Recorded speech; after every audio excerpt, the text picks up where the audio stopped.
Hello everyone, कैसे हैं आप सभी।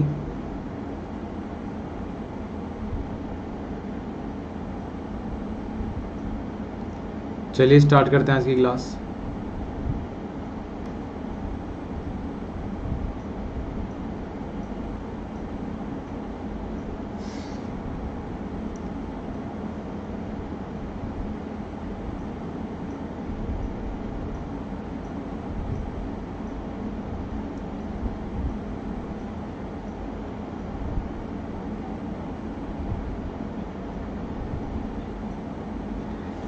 हेलो हेलो एवरीवन, कैसे हैं आप सभी। मैं ठीक हूँ I am really good, and I am so happy कि मैं फाइनली वापस हम क्लास प्रॉपर रेगुलर स्टार्ट कर रहे हैं। और अब ये क्लास 2 घंटे की होगी, है ना।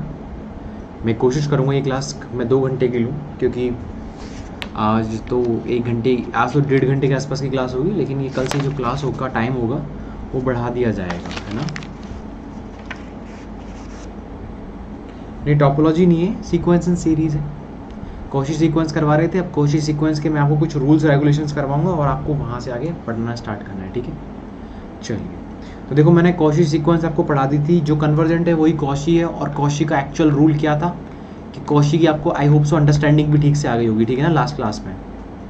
अब हम कॉशी के यहाँ पे कुछ वो करवाएंगे आपको, कुछ ऐसी प्रॉपर्टीज़ जो एग्जाम में डायरेक्ट पूछी जाती हैं, ठीक है ना। प्रणाम प्रणाम प्रणाम। चलिए, अच्छा पहले ईमानदारी से बताओ किस किस ने मिस किया क्लासेस को, कि क्लासेस नहीं हो रही हैं। किस किस को याद आई क्लासेस की।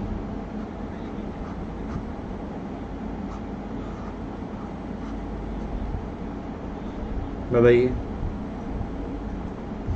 डिफाइन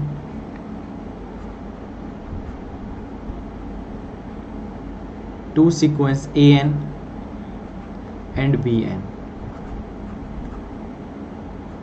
ठीक है, as follows.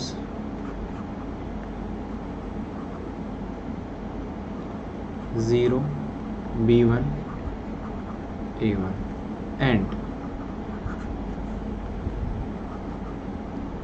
AN+1 is equal to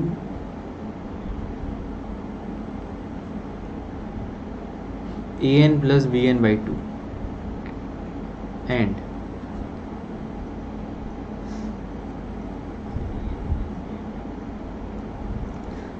चलो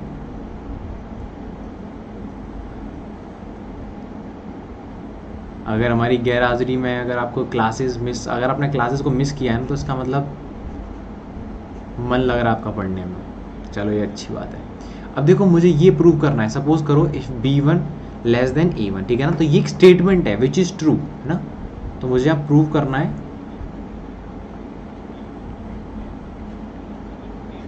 prove that both of the sequence converges to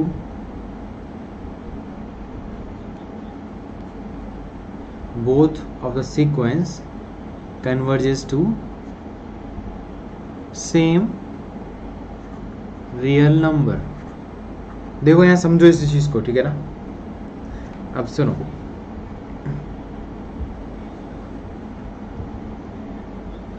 बिल्कुल आ जाएगी कुमार गौतम जी, बिल्कुल आ जाएगी अंडर 100 रैंक, ठीक है, कोई दिक्कत वाली बात नहीं है। अब देखो, अब होता क्या है कि मान लीजिए आपकी कोई सीक्वेंस है, ठीक है ना, और उसमें ये बिहेवियर है, और उसके AM और GM को इस तरीके से डिफाइन किया है, तो उसमें जो सीक्वेंस A और B होगी, AN BN both are converges to same limit point, ठीक है ना, ऐसा है। अब इसको प्रूव करके दिखा देते हैं कि हाँ जो लिखा है वो सत्य लिखा है। अच्छा, इसका सॉल्यूशन लिखना है या फिर जितना ये दिया हुआ है उतना काफ़ी है, बताओ मुझे। इसका पूरा का पूरा प्रूफ देखना है क्या सभी को।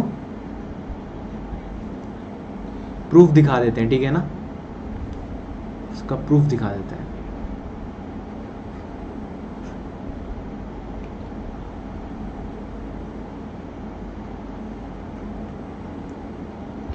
देखो टेस्ट सीरीज जल्दी लॉन्च होने वाली है, आप सभी की टेस्ट सीरीज जल्दी ही लॉन्च होंगी,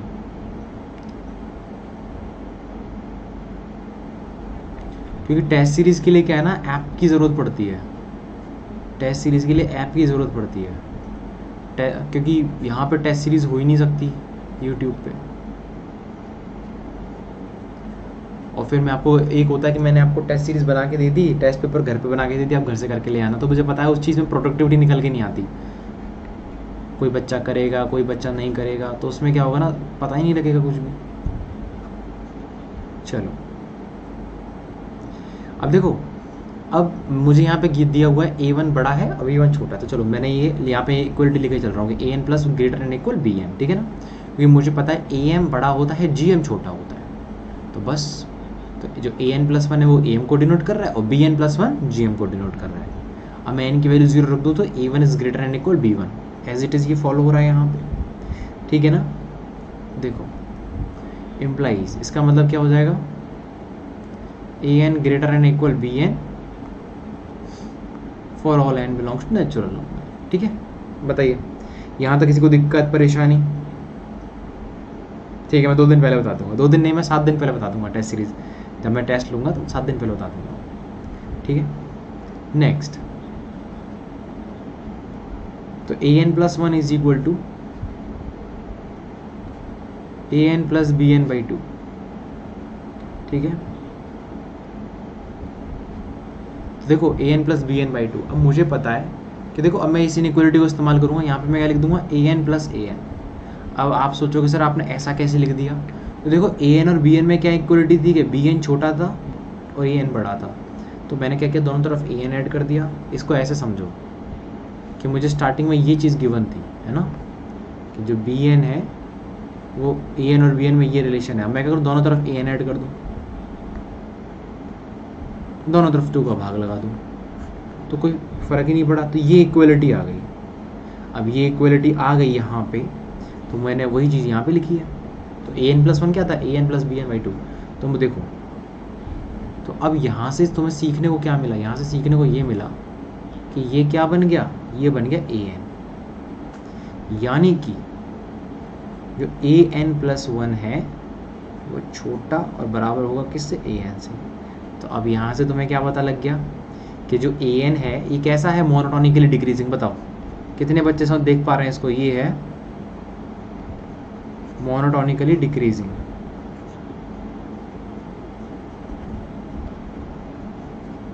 बताइए, सही बात है। इसी तरह BN को पकड़ते हैं ज़रा, ठीक है। BN से कहते हैं BN जरा तुम इधर की तरफ आओ, BN कहेगा हाँ बोलो, तो लो, तो BN इज इक्वल टू क्या दे रखा है यहाँ पे, AN BN, ठीक है, अच्छी बात है। अब ज़रा ध्यान से देखो, ये हमने डाला BN और ये डाला हमने AN, तो AN कैसा था, AN तो बड़ा था, है ना। अब सोचो दोनों तरफ में AN का मल्टीप्लाई कर दूँ तो यहाँ भी AN का, सॉरी दोनों तरफ में BN का मल्टीप्लाई कर दूँ तो, दोनों तरफ BN का मल्टीप्लाई कर दूँ, यहाँ भी BN यहाँ भी BN, कोई फ़र्क पड़ रहा नहीं पड़ रहा, दोनों तरफ का अंडर रूट कर दूँ, कोई फ़र्क पड़ रहा है नहीं पड़ रहा, तो ये कितना हो जाएगा BN, क्योंकि एक तो स्क्वायर ऊपर से अंडर रूट, है ना, और ये कितना हो जाएगा, ये हो जाएगा AN BN का अंडर रूट, ठीक है। अब ज़रा गौर से देखो तो मैंने लगता है ये कुछ ऐसा है,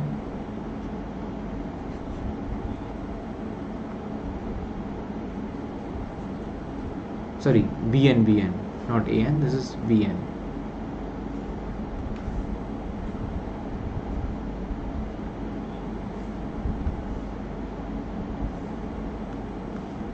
तो यहाँ पे क्या हो जाएगा BN,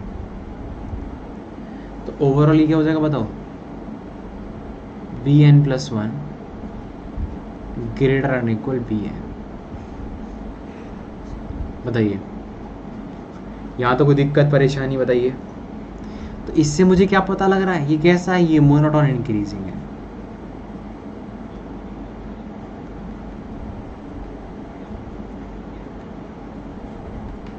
बताइए सत्य वचन, ये कैसा होगा, मोनोटोन इंक्रीजिंग होगा। अब ज़रा इसको ध्यान से देखो, तो यानी कि जो B1 और BN के बीच में क्या रिलेशन है, ये वाला सोचो, B1 और BN के बीच में क्या रिलेशन है, ये, और BN और AN के बीच में ये रिलेशन था, और AN और A1 के बीच में ये रिलेशन था। बताओ मुझे कितने बच्चों को समझ में आ रहा है। अब आपको पता है कि ये जो है मोनोटोन एंड बाउंडेड। अब देखो ये कैसे हैं, ये है मोनोटोन एंड बाउंडेड, हमें पता है ए एन और बी एन कैसे हैं, मोनोटोन तो है ही, है ना, और ये बाउंडेड भी होंगे, और ये बाउंडेड भी होंगे। तो मोनोटोन और बाउंडेड का मतलब क्या हो गया बताओ, कन्वर्जेंट।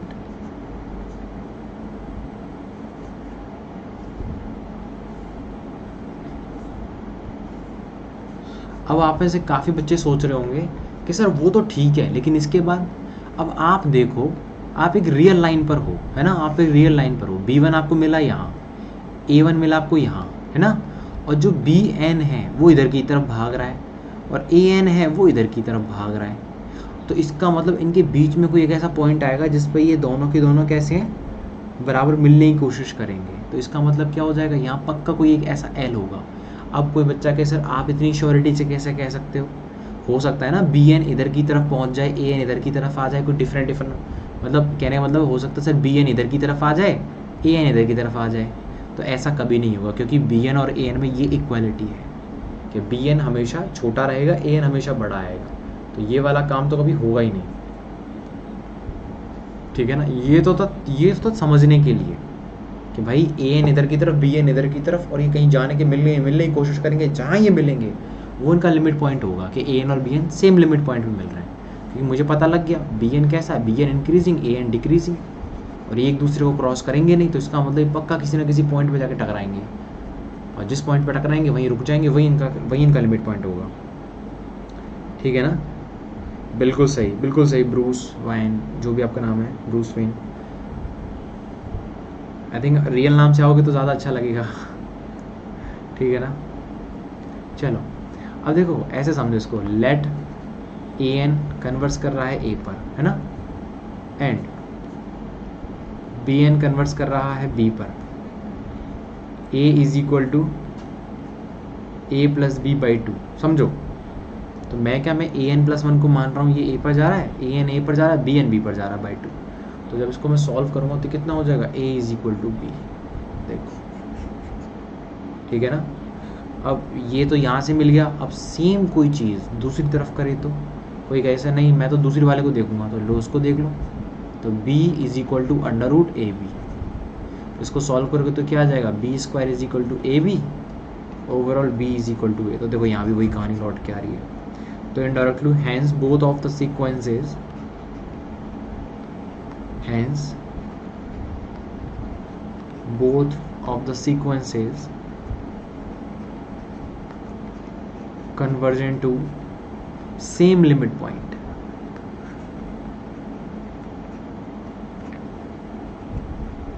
ठीक है ना। अब आप सोचोगे सर इतना क्यों करवाया, भाई देखो क्वेश्चन आएगा ना, क्वेश्चन स्टेटमेंट का आएगा, आपको ये स्टेटमेंट गिवन होगी ये वाली, और आपको ये स्टेटमेंट जब गिवन होगी तो आपको पूछेगा ये ट्रू है या फॉल्स है, ठीक है। तो आपको स्टेटमेंट याद रखनी है, और स्टेटमेंट कैसे प्रूव हो रही है वो याद रखना है, ठीक है ना। AN मोनोटोन डिक्रीजिंग क्यों है, ये देखो, ये रिलेशन समझते हो, ये रिलेशन का मतलब क्या बताओ, ये रिलेशन निकाला, AN is what, AN+1 is what, AN plus BN by 2, है ना। तो फिर मैंने इसके साथ ये रिलेशन निकाल लिया। आप देखो अगर BN और AN में क्या रिलेशन था, ये, अब दोनों तरफ मैंने सेम नंबर को जोड़ दिया, और जोड़ने के बाद फिर एक मैंने फिक्स डिजिट से भाग लगा दिया, तो मुझे ओवरऑल क्या मिल गया, ओवरऑल मुझे वाला ये वाला रिलेशन मिल गया। अब जब ये वाला रिलेशन मिल गया तो ये क्या हो जाएगा, AN के बराबर, यानी कि overall AN+1 less and equal AN। अब आप देखो भाई छोटे वाले पद बड़े हो रहे हैं, जैसे जैसे मैं आगे बढ़ रहा हूँ पद छोटे हो रहे हैं, इसका मतलब क्या, डिक्रीजिंग है ये। रजत समझ में आ गया, थोड़ा फोकस रहो, ऐसा तो गड़बड़ कर दोगे, थोड़ा फोकस रहो। बताइए किसी बच्चे को डाउट, दिक्कत, परेशानी तो नहीं है ना, यहाँ पे हो गया ना। आगे बढ़ते हैं, अब आते हैं जरा नेक्स्ट स्टेटमेंट पे। 3 स्टेटमेंट है, पहले मैं तीनों को अच्छे से करवाऊंगा और फिर इसके बाद इनको अच्छे से प्रूव करके दिखाऊंगा, ठीक है। लेकिन अभी तो सिर्फ और सिर्फ इसको समझो। नेक्स्ट देखो क्वेश्चन। अच्छा एक बात बताओ, मुझे एक बात बताओ, यहाँ पे किसी बच्चे को ये ऐसा महसूस हुआ कि सर ये रिलेशन आपने कैसे निकाल लिया, ये रिलेशन आपने कैसे निकाल लिया। तो मुझे क्या है, मुझे बेसिकली BN+1 और BN के बीच में रिलेशन चाहिए था, तो इसलिए मैंने क्या किया, मैंने इसको यहाँ पे सेट किया कि AN+1 BN है, मैं इसकी कंपैरिजन किससे करूँ, BN से। तो ये इसलिए मैंने इसको इस तरीके से सेट करके देखा है, क्योंकि मुझे रिलेशन चाहिए होगा an+1 और an में, या फिर bn+1 और bn में। अब अगले क्वेश्चन में देखना इसको कितनी सफाई से इसका इस्तेमाल करूंगा मैं, है ना। अगले क्वेश्चन में आप लोगों को और मजा आएगा। अब देखो, define the sequence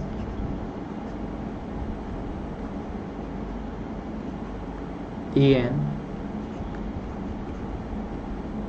and bn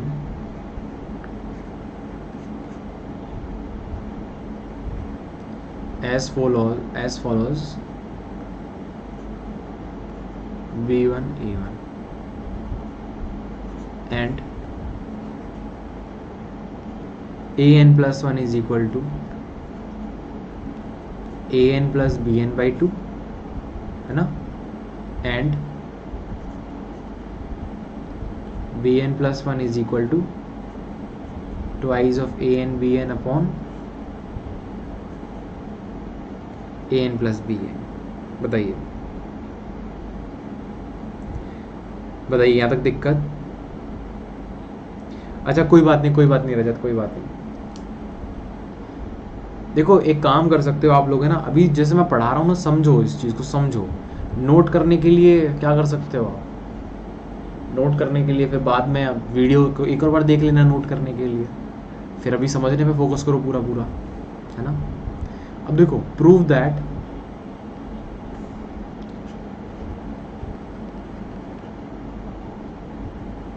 okay, तो मैंने स्टेटमेंट लिख दिया। अब मैं कह रहा हूं prove that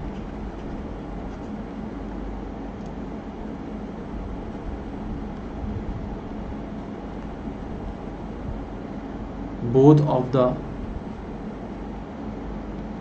sequence converges to same real number। यहाँ तक कोई दिक्कत परेशानी किसी को बताइए?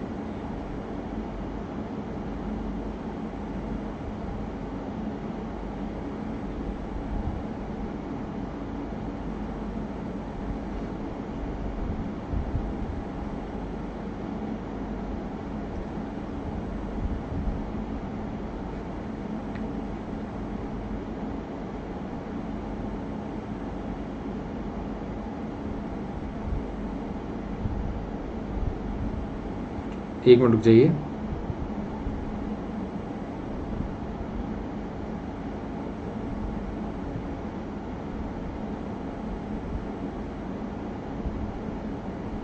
चलिए आगे बढ़ते हैं।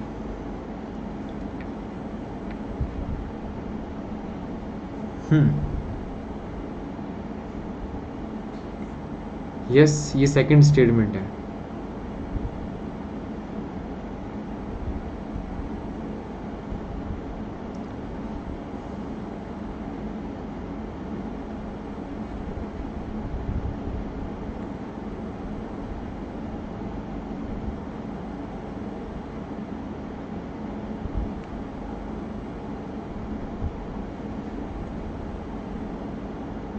ओके, अब इस पे फोकस करते हैं। अब देखो यहाँ पे कंपैरिजन किस किस के बीच में किया है, AM और HM के बीच में, ठीक है।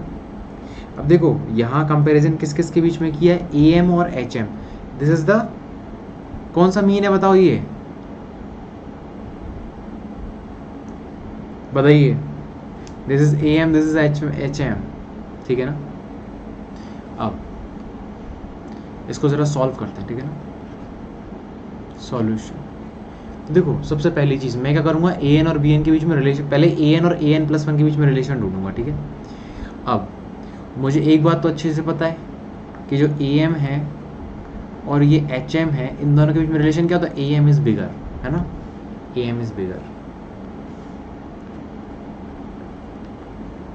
ठीक है, the AM is bigger. Of course Krishnendu Chakraborty, मैं करवाऊंगा रिंग और फील्ड, लेकिन अभी उससे पहले मैं ग्रुप IIT JEM का सिलेबस कवर करवाऊंगा, ठीक है।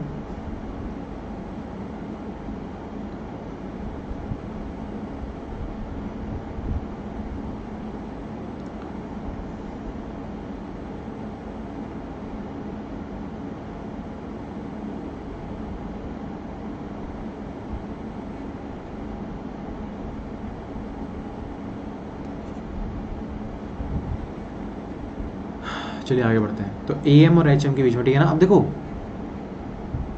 A N plus one greater and equal B N plus one. बताइए ये बात कितने बच्चों को समझ में आ रही है? आप बताइए ये बात कितने बच्चों को समझ में आ रही है? अच्छा, टेलीग्राम में कैसे कनेक्ट हुए, मैं उसकी लिंक दे दूंगा। पहले मुझे बताओ ये बात कितने बच्चों को समझ में आ रही है कि ये ए एम और एच एम के बीच में रिलेशन।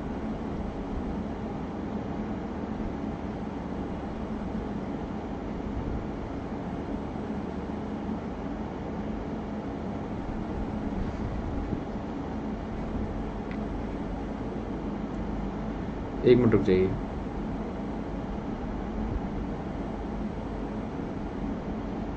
ठीक है ना।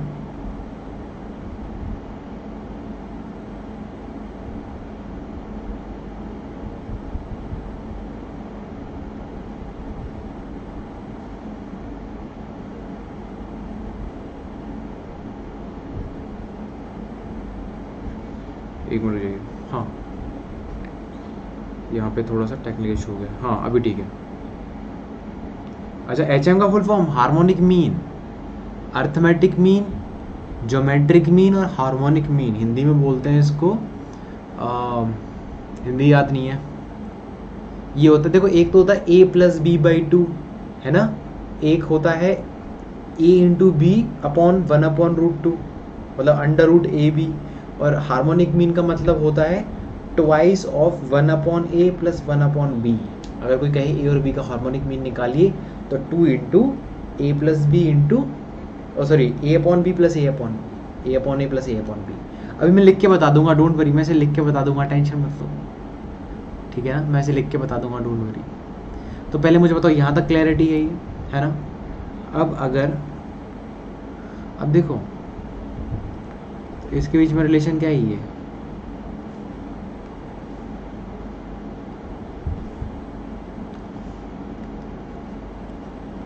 ठीक है ना। अब मुझे बताओ यहाँ तक ये रिलेशन समझ में आ रहा है तुम लोगों को, है ना।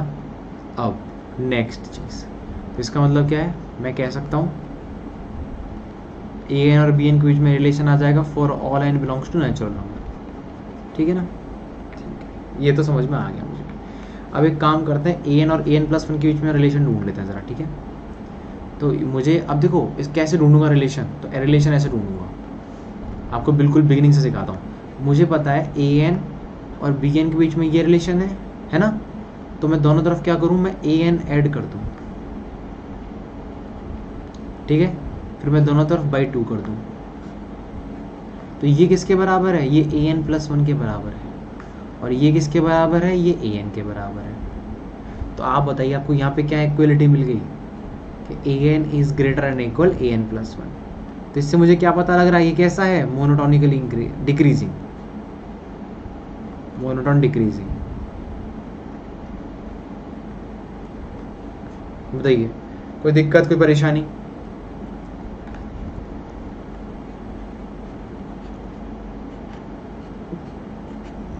बताइए कोई दिक्कत, कोई परेशानी? फिर next, A N is greater and equal B N, है ना। अब मुझे किस किस बीच में रिलेशन चाहिए, ए एन और बी एन के बीच में, ए बी एन और बी एन प्लस वन के बीच में। तो मैं क्या करूँगा, दोनों तरफ जरा बी एन का मल्टीप्लाई कर देता हूँ और फिर दोनों तरफ पावर वन बाई टू लगा देता हूँ। तो ये क्या बना, ये तो बना बी एन और ये क्या बना, बी एन प्लस वन। तो ओवरऑल क्या आ गया, B N plus one greater and equal B N. बताइए यहाँ तो कोई दिक्कत परेशानी? बताइए।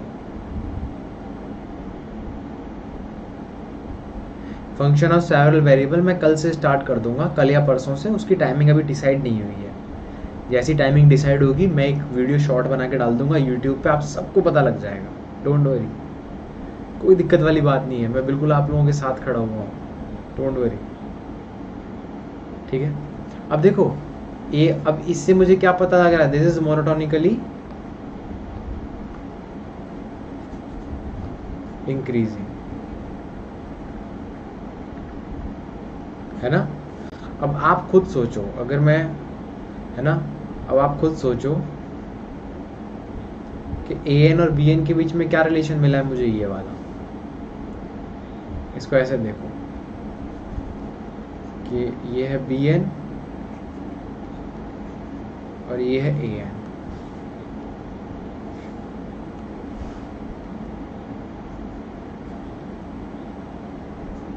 ठीक है, अब BN और देखो BN और B1 के, देखो इसके बीच में मुझे क्या पता लग रहा है बताओ, ये कैसी है, BN कैसी है, मोनोटोनिकली इंक्रीजिंग, तो ये of course this is B1 और BN के बीच में रिलेशन आ जाएगा। और AN कैसा था, डिक्रीजिंग, तो AN और A1 के बीच में ये रिलेशन आ जाएगा।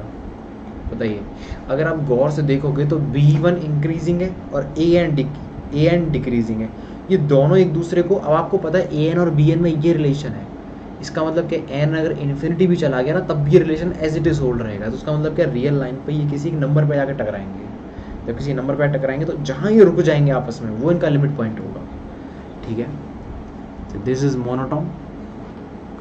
आप सोचो, दिस इज मोनोटोन।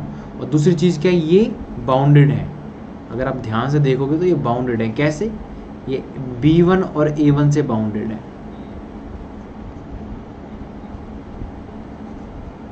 तो मोनोटोन प्लस बाउंडेड का मतलब क्या होता है बताओ, कन्वर्जेंट, यानी कि these both sequences are convergent at same point. अगर फिर भी, लेकिन यहाँ पे भी अक्सर थोड़ा बहुत डाउट आ जाता है, तो इसको ऐसे समझ सकते हैं, AN कन्वर्स कर रहा है A पर, सॉरी AN कन्वर्स कर रहा है A पर,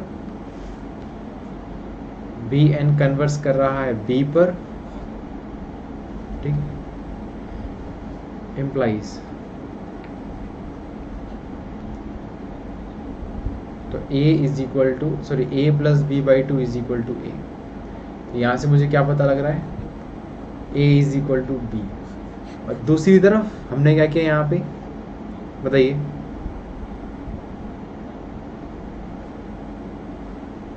twice of AB upon A plus B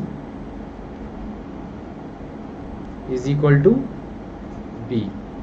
B से B कैंसिल है ना, और twice of A is equal to A plus B implies A plus B implies A is equal to B। Solve करोगे तो यही आएगा। तो दोनों के दोनों इनइक्वालिटी से क्या पता लग रहा है मुझे कि दोनों के लिमिट पॉइंट सेम है, हेंस both sequences are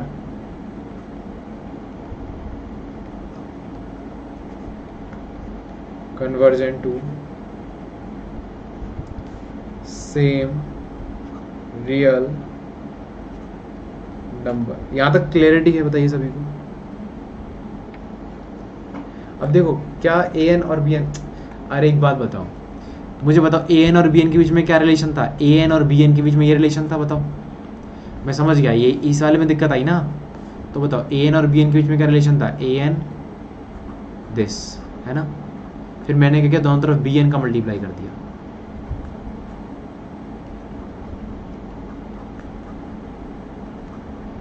फिर दोनों तरफ पावर 1/2 लगा दी।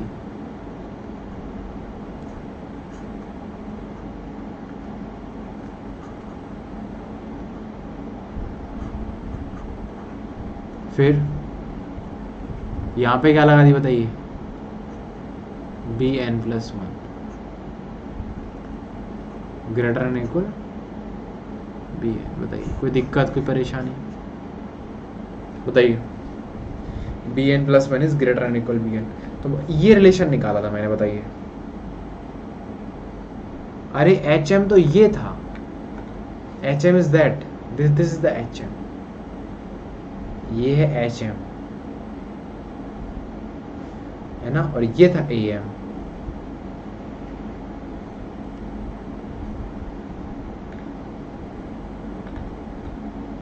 अरे अच्छा अच्छा, समझ गया HM है ना, ओके, समझ गया। एकदम से आपने इतना ऐसे क्यों टोका, अच्छा ठीक है, दैट वाज माय मिस्टेक, दिमाग एक जगह बटा हुआ था मेरा।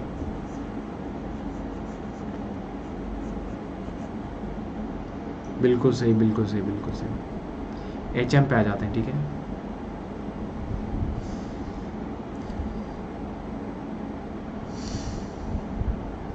हाँ,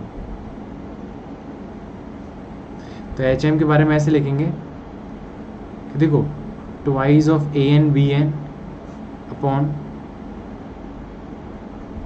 A N plus B N greater and equal twice of B N square upon twice of B N is equal to B N, और ये क्या था बी एन प्लस वन, ये आएगा यहाँ पर, यहाँ पे कुछ ऐसा आ जाएगा ये,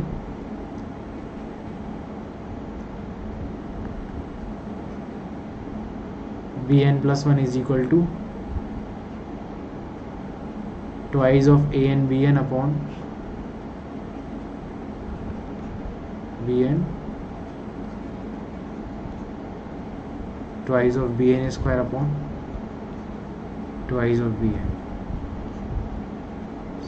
बताइए कोई दिक्कत परेशानी यहाँ तक?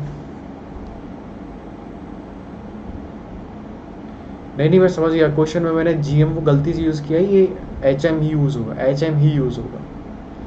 अभी बताइए, अभी किसी बच्चों को कोई दिक्कत परेशानी बताइए, अभी किसी बच्चे को कोई दिक्कत हो, परेशानी हो, दुख दर्द बताओ। यहाँ तक क्लैरिटी है ना, पूरी पूरी क्लैरिटी?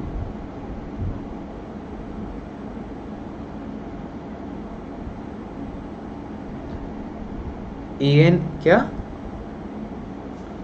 अरे भाई एक बात बताओ, ए एन और इसमें क्या रिलेशन आया बताओ, आप बताओ। आप देख रहे हो जैसे जैसे नंबर घट रहा है वैसे वैसे क्या होगा, वैसे वैसे बड़ा हो रहा है ये। तो आप देखो यहाँ पे सपोज करो, तो अभी आप में से एक बच्चे ने पूछा सर A1, किसने पूछा, ये विशाल ने पूछा है कि sir AN is greater than A1 कैसे लिख दिया। आप बताओ, यहाँ पे आप n+1 था, यहाँ पे n था, इस तरीके से मान लो यहाँ पे फिर A1 भी तो आ जाएगा। तो अगर इन दोनों का आपस में डायरेक्ट कंपैरिजन करोगे तो क्या आ जाएगा, ये रिलेशन आ जाएगा। तो इस तरीके से आया ये कि A1 बड़ा है AN छोटा है। समझ में आ गया विशाल? कैसे आप n+1 कैसा छोटा, n आपने 1 हटा दिया तो ये बड़ा हो गया। आप सोचो इसी तरीके से जैसे जैसे आप छोटे नंबर की तरफ जाओगे वैसे वैसे आपकी वैल्यू बड़ी होती चली जाएगी। समझ रहे हो? जैसे जैसे आप यहाँ n+1 था, ये छोटा था, n पे पहुंचे तो ये बड़ा हो गया। आप सोचो अब n-1 और बड़ा, n-2 और बड़ा, इसी तरह A1 बहुत बड़ा हो जाएगा। तो A1 और AN के बीच में क्या ये रिलेशन आ जाएगा ऑटोमेटिकली। ठीक है, आई होप सो ये क्लियर हो गया होगा आप लोगों को बिल्कुल सटीक तरीके से। ठीक है, अच्छा BN वाला रिपीट कर दूं। देखो हमने क्या किया, हमें ये पता थी एक रिलेशन ये वाली, ठीक है ना। मैंने क्या किया, दोनों तरफ BN का मल्टीप्लाई कर दिया, दोनों तरफ BN का मल्टीप्लाई कर दिया, फिर दोनों तरफ 2 का मल्टीप्लाई कर दिया, फिर दोनों तरफ क्या किया मैंने, देखो दोनों तरफ AN। अब देखो पहले मुझे बताओ, ये समझ में आया आप सभी को? मुझे पता है यहाँ पे काफी बच्चे अटके होंगे, इसको प्रॉपर लिख के बताता हूँ HM वाले को, है ना, वरना ये गले के नीचे उतरेगा नहीं फिर आप लोगों के। देखो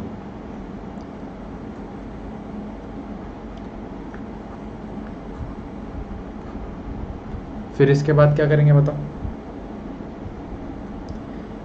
ये हमने कर दिया। अब दोनों तरफ 2 का मल्टीप्लाई कर दो, फिर दोनों तरफ क्या अपन में भाग लगा दो AN प्लस BN का, इधर भी भाग लगा दो AN प्लस BN का, बताओ, है ना। अब मुझे एक बात बताओ, AN और BN में बड़ा कौन है? AN और BN में अगर मैं रिलेशन देख रहा हूँ, AN और BN में छोटा कौन है? AN और BN में छोटा कौन है? BN है, ठीक है ना। तो हम क्या कर रहे हैं, हम इस AN को हटा के जब BN रखूंगा तो इस पर कुछ ज़्यादा फर्क नहीं पड़ेगा। Twice of BN upon AN। रुको इसको ऐसे समझो, इसको ऐसे समझो, रुको ऐसे तो दिक्कत कर जाएगी ये चीज़, ऐसे दिक्कत कर जाएगी। HM वाली कंडीशन पे आते हैं। अकॉर्डिंग टू HM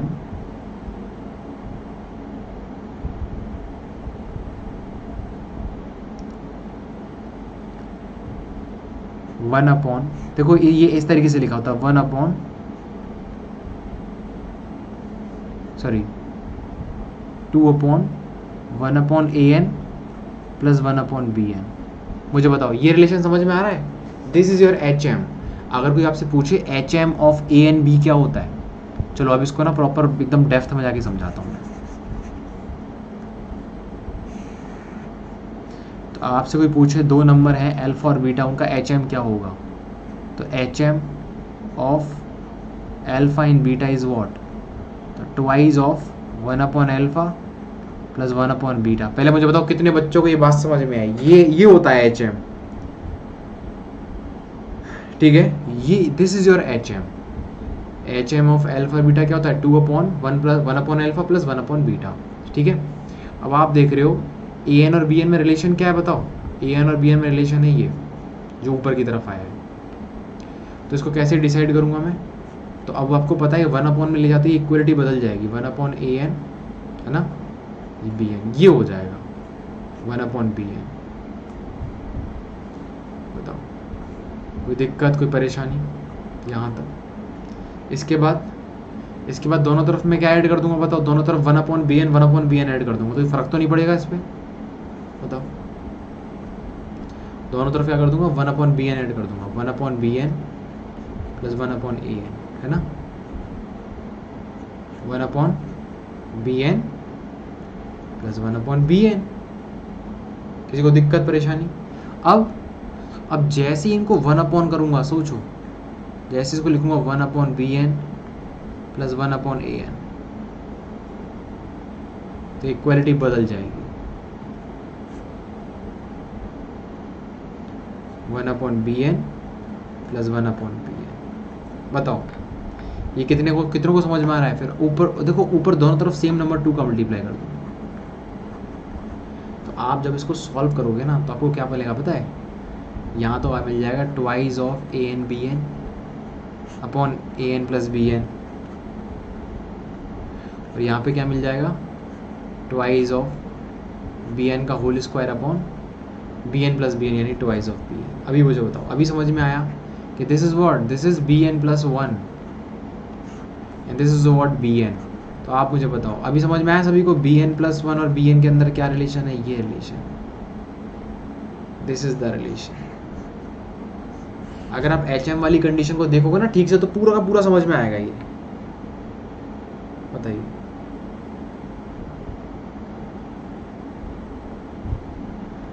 बताइए मुझे,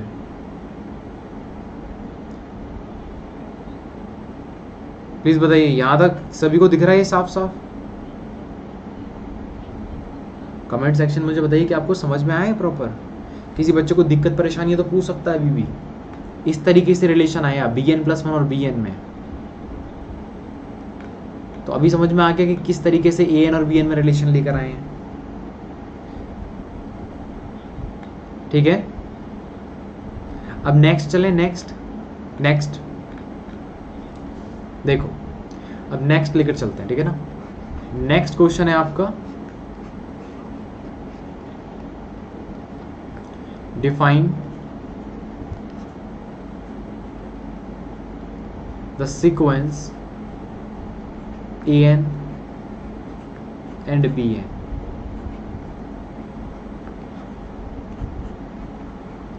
as follows this.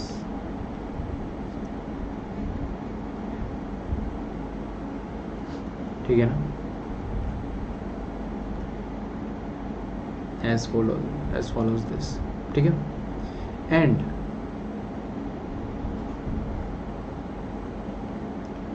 a n plus 1 is equal to under root a n b n, है ना? and b N plus 1 is equal to twice of A N B N upon A N plus B N. बताइए यहाँ तक किस किस बच्चे को दिक्कत परेशानी आ रही है? यहाँ तक सभी को क्लैरिटी है ना कि कैसे कैरी फॉरवर्ड हो रही चीजें? Then prove that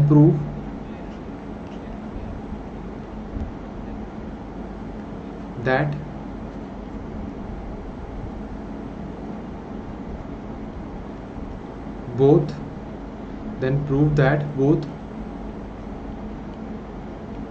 sequences are convergent to same limit point.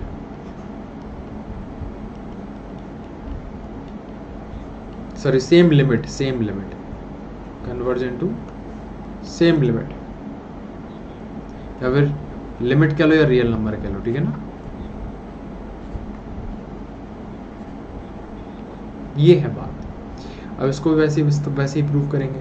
अब यहाँ पे कंपैरिजन किस किस का हो रहा है, जीएम का और एचएम का। चलो प्रूफ। तो देखो, सबसे पहली बात, जीएम बड़ा और इक्वल हो सकता है एचएम के, इन दोनों में ये इक्वालिटी होती है, ठीक है। यहाँ तक बिल्कुल क्लियर सभी।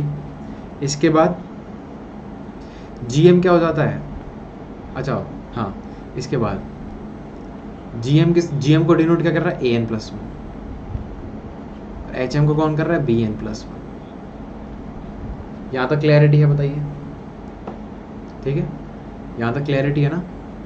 अब देखो नेक्स्ट,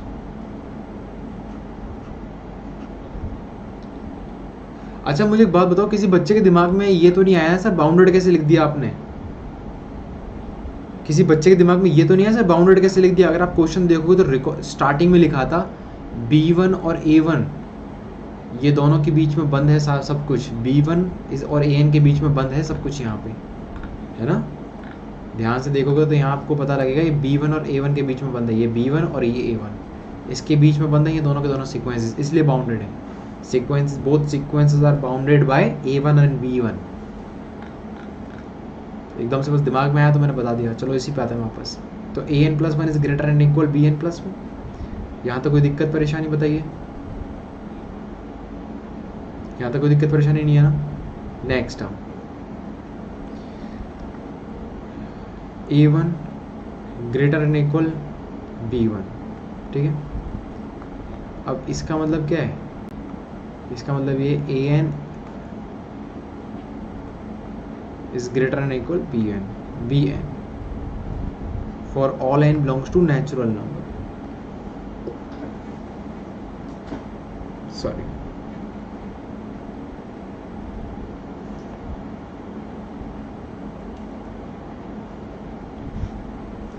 चलिए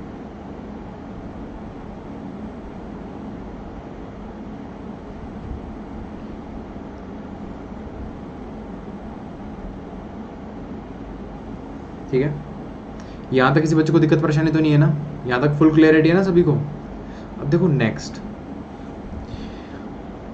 अब नेक्स्ट है कि AN is greater and equal BN for all n natural where n belongs to natural number. अब मेरा नेक्स्ट स्टेप क्या होगा, AN प्लस वन और AN के बीच में रिलेशन ढूंढना।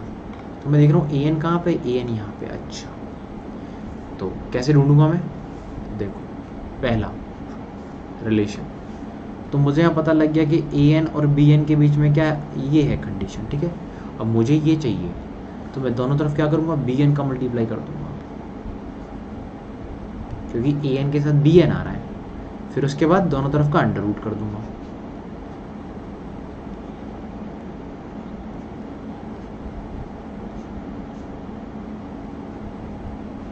तो ये क्या है, this is AN plus one, और ये क्या है, this is BN, sorry this is अरे कुछ गड़बड़ कर दी क्या मैंने, ये AN प्लस वन था ना। इसका मतलब क्या करना पड़ेगा, मुझे दोनों तरफ AN का मल्टीप्लाई करना पड़ेगा, मैंने गलत कर दिया यहाँ पे। इसका मतलब मुझे दोनों तरफ AN का मल्टीप्लाई करना पड़ेगा, इससे काम नहीं बनेगा, मुझे दोनों तरफ AN का मल्टीप्लाई करना पड़ेगा। अब दोनों तरफ AN का मल्टीप्लाई मुझे कैसे पता लगा, क्योंकि मैं इधर देखूंगा अंडर रूट करने पर। अब मैं देखूंगा, मैं इधर भी अंडर रूट लगा दूं, इधर भी अंडर रूट लगा दूं, तो ये किसके बराबर आ जाएगा, AN प्लस वन के। तो ये किसके बराबर, AN के। पता है पहले क्या हुआ, पहले AN प्लस वन और BN में रिलेशन निकल के आ गया था, जबकि मुझे चाहिए था AN और AN प्लस वन में। तो इसलिए मुझे पता लग गया था तुरंत कि मैंने गलत साइड मल्टीप्लाई कर दी है, ठीक है ना। अब यहाँ से मुझे क्या पता लग गया, AN is greater and equal AN plus one. बताओ कोई दिक्कत परेशानी इसमें आई, बताओ। तो ये पहली क्वेश्चन मिल गई आपको एक तरीके से, बताइए। यहाँ से आप क्या पता कर पा रहे हो, यहाँ से आपको साफ साफ पता लग रहा है ये कैसा है, मोनोटोन डिक्रीजिंग,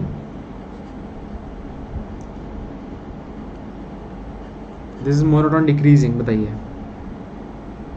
यहां तक कोई दिक्कत परेशानी, बताइए यहां तक कोई दिक्कत परेशानी?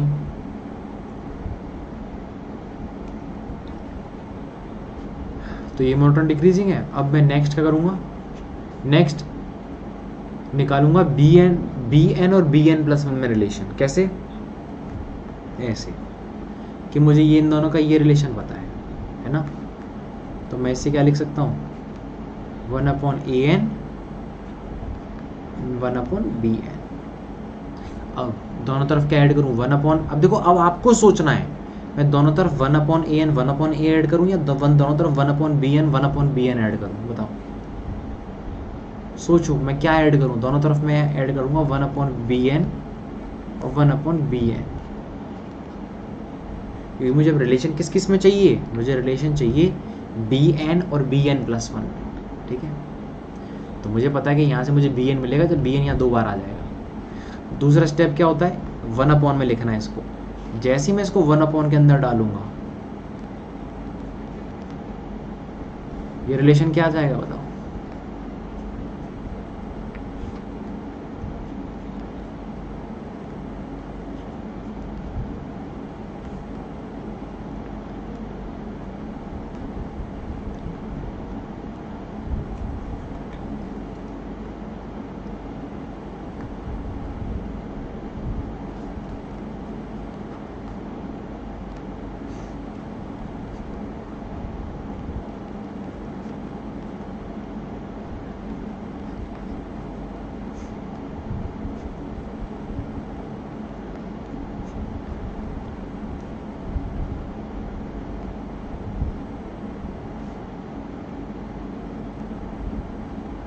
बताइए अब यहां से आप इसको देखो, ये क्या बन रहा है, ये बन रहा है twice of A N B N upon A N plus B N,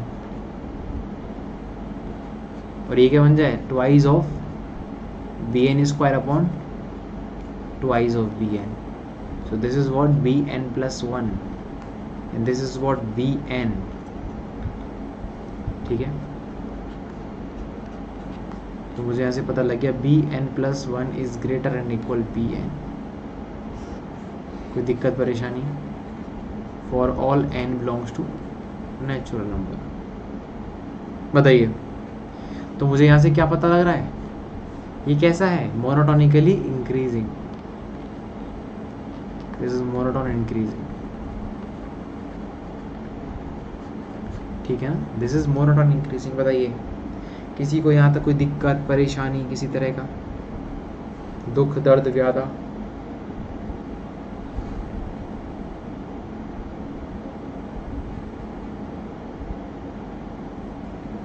बताइए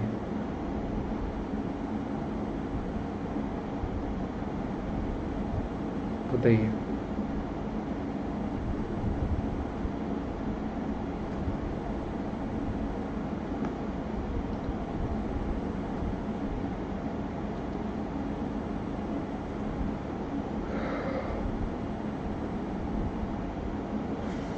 सॉरी, हाँ। तो अब देखो यहाँ से मुझे क्या पता लग रहा है, यहाँ से मुझे पता लग रहा है ये कि सबसे पहले तो ए एन और बी एन के बीच का रिलेशन क्या था, बताओ। ए एन और बी एन के बीच का रिलेशन ये था, फिर ए एन और ए एन प्लस वन के बीच का रिलेशन क्या था, ये था, और बी एन और बी एन प्लस वन के बीच का रिलेशन क्या था। रुको, कुछ गड़बड़ तो नहीं कर दी मैंने।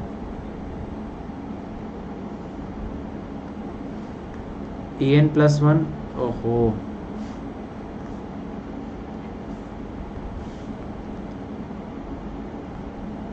ये यहाँ पर आएगा और ए एन बी एन यहाँ पर आएंगे, तो ओवरऑल मैं क्या लिख पाऊंगा,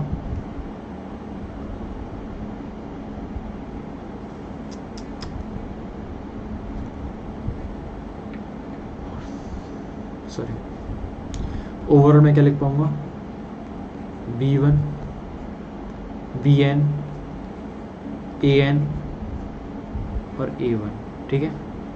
तो अब मैं देख रहा हूँ ये कन्वर्जेंट भी होंगे और ये बाउंडेड भी, सॉरी एक तो ये कैसे होंगे, एक तो ये मोनोटोन है, दूसरी तरफ ये बाउंडेड है ना। मोनोटोन मतलब यहाँ पे यूनिक लिमिट पॉइंट मिलेगा इनका, तो इसके कैसे हो जाएंगे, दीज आर कन्वर्जेंट, ठीक है। तो ये कन्वर्जेंट हो जाएंगे। तो अगर देखो फिर वही कहानी है, ए एन को अगर ए पे कन्वर्ज होता है और बी एन अगर बी पे कन्वर्ज होता है, जब आप इन दोनों को रख के देखेंगे तो ओवरऑल आपको पता है क्या मिलेगा, A is equal to B. Overall आपको A is equal to B मिलेगा, क्यों, क्योंकि आप ए एन प्लस वन में रख के देख लो, यहाँ पे देखो वही कहानी है वापस, A is equal to A is equal to under root A B. तो यहाँ से भी क्या मिलना, A is equal to B, या फिर b is equal to twice of A B upon A plus B. अगर आपने ये रखा तो यहाँ भी क्या मिलना, a is equal to b.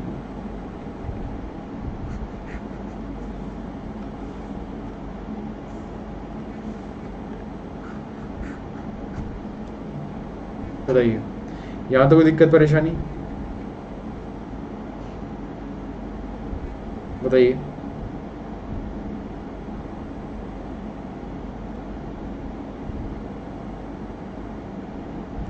बताइए यहाँ तक किसी को दिक्कत परेशानी।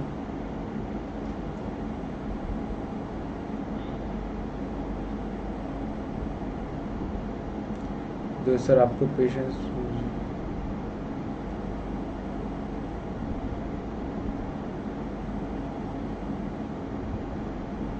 तो देखो अब यहां से आपको क्या पता लग रहा है कि ए और बी बोथ आर इक्वल, तो हैंस बोथ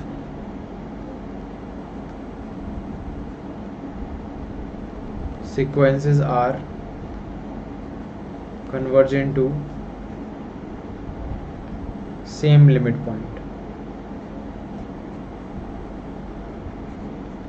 अब मैं आपको यहाँ कुछ बताना चाहता हूँ, IIT JAM 2017 का अगर आप क्वेश्चन पेपर देखोगे तो वहां आपको समझ में आएगा कि जो मैंने तीन लिखवाई है ना, तीन स्टेटमेंट लिखवाई है मैंने यहाँ पे, कौन कौन सी, देखो मैंने तीन स्टेटमेंट लिखवाई है यहाँ पे। सबसे नंबर 1 पे है ये, ठीक है, नंबर 2 पे है ये, इन पर डायरेक्ट क्वेश्चन आया है। अगर 2017 का पेपर उठा के देखोगे तो आपको पता लगेगा इन तीन स्टेटमेंट्स पे डायरेक्ट क्वेश्चन आया है। प्रूफ से वहाँ कोई मतलब नहीं है, वो सीधा स्टेटमेंट देते हैं कि क्या आप स्टेटमेंट को वेरीफाई करने में, समझने में कैपेबल हैं कि नहीं है। ये जो तीन स्टेटमेंट लिखवाए हैं, इन पे डायरेक्ट क्वेश्चन आया है। Option a, option b, option c, options में डायरेक्ट स्टेटमेंट को डाला है, ठीक है ना। नहीं साक्षी आप समझो नहीं, unique limit point plus bounded is equal to convergent. अरे भाई यहाँ के मोनोटोन में यूनिक लिमिट पॉइंट छुपा हुआ है, यहाँ के मोनोटोन में यूनिक लिमिट पॉइंट छुपा हुआ है, ठीक है ना। तो unique limit point plus bounded is equal to convergent, ठीक है ना Sakshi ji. Monotone plus bounded is equal to convergent wrong, unique limit plus bounded is equal to convergent correct, ठीक है ना।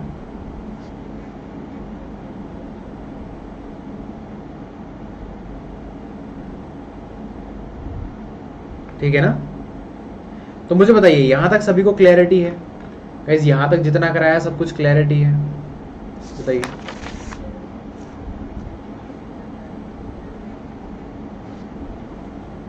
ठीक है,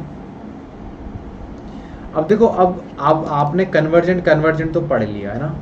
अब हम देखेंगे डाइवर्जेंट सीक्वेंस क्या होती हैं, कितनी तरह की होती हैं और कैसे कैसे उन्हें समझा जा सकता है, ठीक है ना। अच्छा, जैम 2022 में भी आया था, देखो जैम 2022 में भी आया था। ये तीन स्टेटमेंट लिखा, इन तीन स्टेटमेंट पर डायरेक्ट क्वेश्चन पूछा जाता है।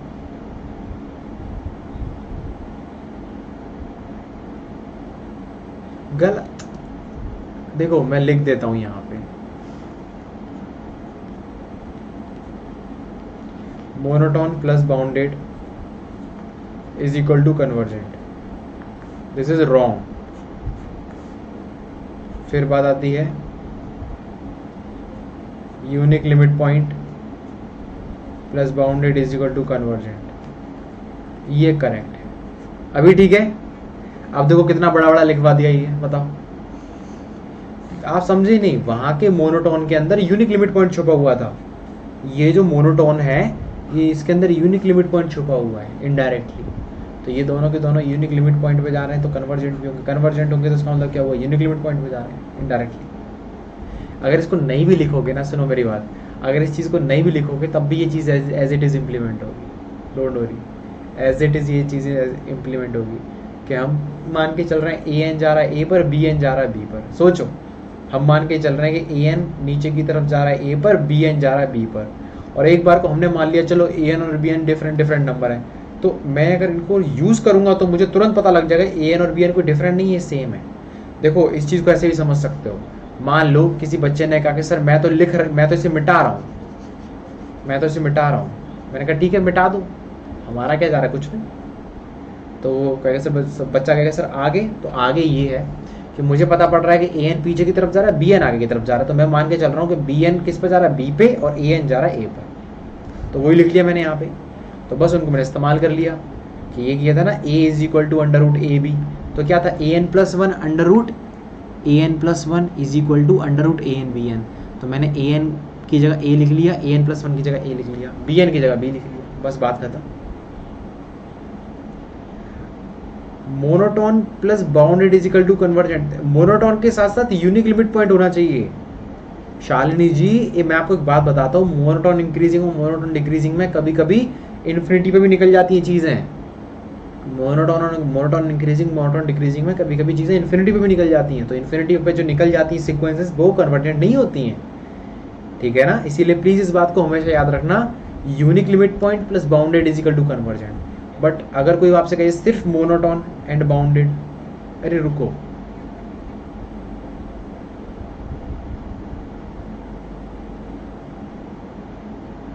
रुको रुको, ये चीज करेक्ट है, ये चीज करेक्ट है, ओके ओके ओके ओके, ये चीज करेक्ट है, ये भी करेक्ट होगा गाइस, ये भी करेक्ट होगा। Monotone plus bounded is equal to convergent, ये भी करेक्ट होगा। Monotone plus bounded is equal to, ये भी करेक्ट होगा, ये भी करेक्ट होगा। अब बताओ कैसे करेक्ट होगा, तो देखो सपोज करो आपकी सीक्वेंस है, कैसी है आपकी सीक्वेंस, मोनोटोन है और बाउंडेड है। तो मान लीजिए आपकी सीक्वेंस यहाँ से स्टार्ट हुई अल्फा से बीटा, है ना।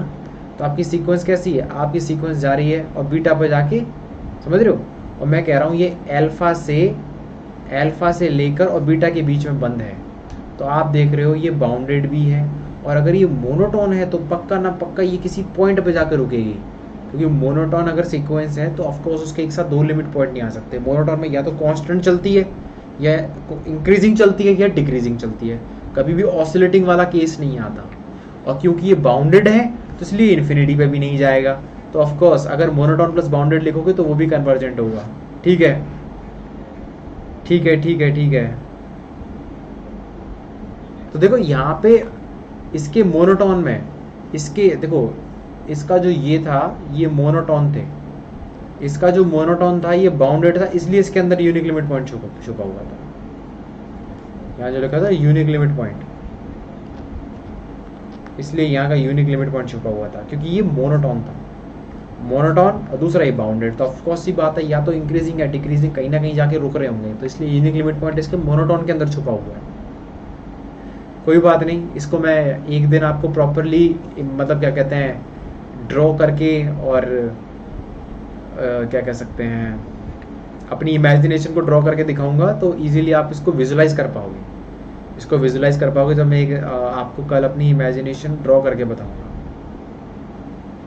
चलो मुझे बताओ, यहाँ तक चीज़ें क्लियर हैं, तो कोई दिक्कत परेशानी बताइए मुझे। यहाँ तो कोई दिक्कत कोई परेशानी, यहाँ तक सबको समझ में आया ना। 3 स्टेटमेंट थी, 3 स्टेटमेंट डायरेक्ट समझ में आते हैं। सर 2 घंटे के साथ में क्लास नहीं, बीच बीच में ब्रेक 10 मिनट आए। हाँ दुर्गा, मैं समझ सकता हूँ, क्योंकि रात का टाइम है ना, आप दिन भर थके हुए होंगे, तो ऑफकोर्स सी बात है, आंखें बंद होती हैं इंसान की। It's very common, very normal, तो कोई टेंशन वाली बात नहीं है, ठीक है ना।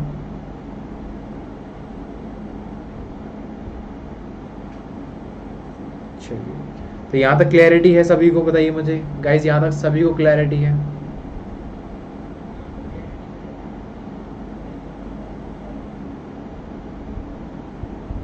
दिस इज शालिनी जी, ये मोनोटोन डिक्रीजिंग सीक्वेंस है, मोनोटोन डिक्रीजिंग सीक्वेंस है आपने जो लिखी है। देखो मोनोटोन प्लस बाउंडेड, अब ये अगर कोई चीज़ बाउंडेड है मोनोटोन है तो उसके पास यूनिक लिमिट पॉइंट होगा।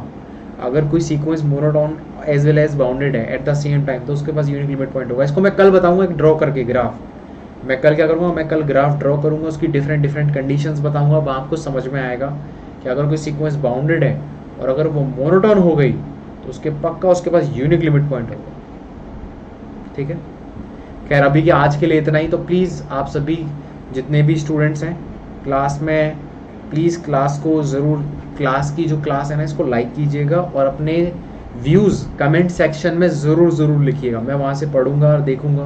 बाकी कल क्लास होगी 9 बजे और कल की क्लास 9 बजे होगी।